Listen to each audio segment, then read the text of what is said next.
Hello and welcome back to Pete's Top Tips. Quite like that, it works actually. So today, knives. It's probably the next most important. Well, let's start at the beginning. You've got your clothing now sorted out, whichever direction you're going to go in, that's fine. You found the boots you want, you know that's sorted. Now, you're getting into deer stalking, you need a knife. One of the most crucial things, apart from the rifle obviously, but you need a knife.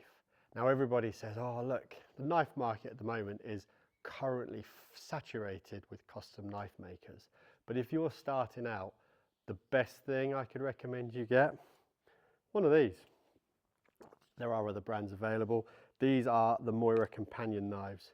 Stainless steel knife, nice blade, rubberized handle, plastic sheath. Why get one of these in bright garish orange?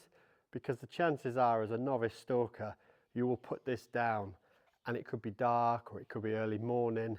At least you can find it really quickly. Out on the hill in rank heather, put your knife down, it could disappear like that. Things just disappear in the heather up there. Bright orange, it's great. Why stainless steel? Stainless steel is more forgiving. It means that you're not going to have to worry about keeping the knife dry, coming home, cleaning it. If you leave blood on it or get it dirty, it isn't going to rust straight away. They'll take a good edge, they'll sharpen up nicely. You can still shave with these quite happily. It's a good starting point. They also do a whole other range in the Moira range and other brands. You can get carbon steel. Why carbon steel? Carbon steel will sharpen up and give you a nicer edge, I feel. Just a genuinely good knife. So that's your starting point. If you are set on going down the route of a bespoke custom knife by one of the many knife makers out there, do your research, talk to different people, ask the question, what knife do you use? Whose knife have you got? At the end of the day, going out and buying one of these custom knives could set you back from 180 to 500 pounds. I know a lot of people with the 500-pound knives that don't take them out. They're too scared to lose them. Obviously, I've had a go at making my own knives, but there you go. That is a custom knife. I wouldn't mind going out, taking that on the hill. If I lost it, the only person that's going to be upset is me. But if you've gone and spent maybe a few £100s having a knife made like that, and it slips out the sheath while you're out walking or stalking, or you've put it down, you got sidetracked and you forgot it, you're going to go home and cry a bit. Whereas your £9 or £10 Moira knife, it's not so much of a bother. And trust me, I've left these out before. I lost one of these in the forest, and walking back and looking, it's pretty obvious you can find this without any problems, and all of a sudden you've got your knife back. I've probably got about 3 of these in bright orange. There's always a spare one tucked into a rucksack or a pack, or even in the back of the truck. It just means that if you forget your knife, there's always something there. Have a custom knife. It is really nice. It's one of those heirlooms you can pass down, but always have something as a backup. Something that I think a lot of people possibly don't think about is something as simple as this. Obviously this is the Gerber one. Lots of other manufacturers make these saws. A little bone saw. Why do I need a bone saw? Well, when you're opening up the rib cage of deer, yes, people will talk about putting their knife through it, but any knife you push through bone will go blunt. And as a first person starting out in deer stalking, it's better to have a cheap knife, because the chances are while you're cutting away, you will cut bone, you will rub things, you will dull your knife down really quickly.